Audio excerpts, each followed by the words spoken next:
कोलकाता सहित देश में विभिन्न स्थानों पर महिला अत्याचार के बढ़ते मामले को देखते हुए छत्तीसगढ़ महासमुंद जिले के पिथौरा नगर में सर्व महिला समाज संगठन द्वारा मौन रैली निकालकर विरोध प्रदर्शन किया। आपको बता दें कि पश्चिम बंगाल के कोलकाता शहर में आरजी कर अस्पताल में ड्यूटी के दौरान महिला चिकित्सक के साथ दरिंदगी कर हत्या करने वाले दोषियों को कड़ी से कड़ी सजा के तहत फांसी देने की मांग को लेकर आज नगर के सामुदायिक स्वास्थ्य केंद्र से मौन रैली निकालकर एसडीएम पिथौरा को ज्ञापन सौंपा गया। रैली में शामिल एक महिला ने कहा, मेरी भी एक बेटी है, वह सुरक्षित नहीं है, हमें उसकी सुरक्षा सुनिश्चित करने का फैसला करना होगा, हमें न्याय चाहिए, कह के इस रैली के माध्यम से सरकार को संदेश दिया। इस रैली में बड़ी संख्या में नगर के विभिन्न समाज के महिला संगठन शामिल हुए। अभी हमारी ये समिति की तरफ से अभी जो कलकत्ता में जो हमारी डॉक्टर बिटिया का जो रेप और हत्या हुई है उसके अगेंस्ट हम लोग सभी महिलाएं सरकार से ये चाहते हैं कि कोई भी संस्था क्यों ना हो, एक तो या तो महिलाओं को नाइट ड्यूटी पे नहीं रखा जाए, और अगर सरकार चाहती है कि वो रात में अपनी सेवा दे तो सरकार की प्रशासन की ये पूरी जिम्मेदारी है कि वो महिलाओं को, लड़कियों को ऐसी सुरक्षा प्रदान करें ताकि दूसरी बार कोई और निर्भया, कोई अभया समाज में ना हो। बस हमारी यही मांग है, यही हम चाहते हैं, हम सभी महिलाओं की यही डिमांड है। आज किस तरह से आपने विरोध प्रदर्शन किया? आज की हमारी ये रैली मौन रैली थी।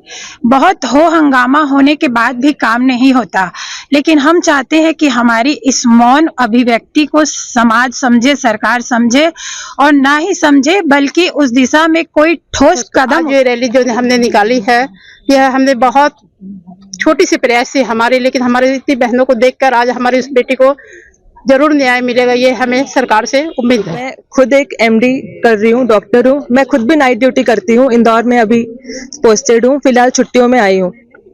जिस रात ये घटना हुई उस रात मैं भी नाइट ड्यूटी कर रही थी, उस रात मैं अस्पताल में थी। जिस दिन मैंने ये सुना सुबह, मैंने याद किया कि क्या उस वक्त जब मैं नाइट ड्यूटी कर रही थी मेरे आसपास गार्ड थे, सुरक्षा था? नहीं, एक भी गार्ड नहीं था, मैं अकेली थी, मेरे साथ और 2-4 लड़कियां थी और हम काम कर रहे थे। शायद वो लड़की मैं भी हो सकती थी, भगवान की दया से नहीं थी लेकिन हो सकती थी। हम में से कोई भी हो सकता है, डॉक्टर की कोई बात नहीं है। कोई भी महिला अगर रात में, दिन में भी होते हैं, ऐसा जरूरी नहीं है कि रात में हो रहा है। ये कोई भी महिला सुरक्षित नहीं है।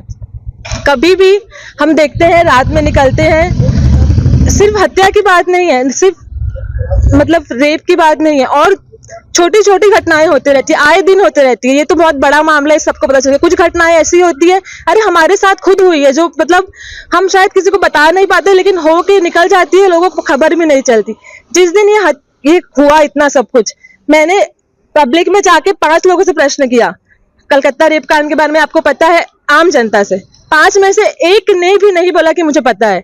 मतलब मामला को दबा दिया जाता है ऐसे ही, कुछ भी इसके लिए कार्रवाई नहीं होती, सुनवाई नहीं होती। थोड़े दिन, 3-4 दिन चलती है, बातें दब जाती है। कोई स्टेप लो, सिर्फ बात करने से, बोलने से नहीं होगा। इसके लिए कुछ कार्य, कुछ प्रशासन को आगे बढ़ना पड़ेगा, सुरक्षा देनी पड़ेगी महिलाओं को।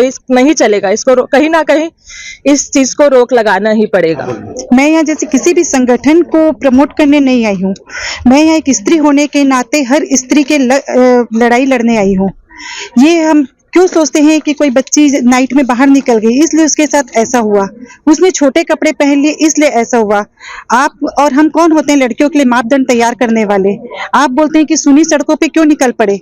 अगर आप कर सकते हैं तो अपने लड़कों पे प्रतिबंध लगाइए कि लड़के आप घर में रहेंगे, ये जो सड़कें हैं ये रात में लड़कियों के लिए सुरक्षित है।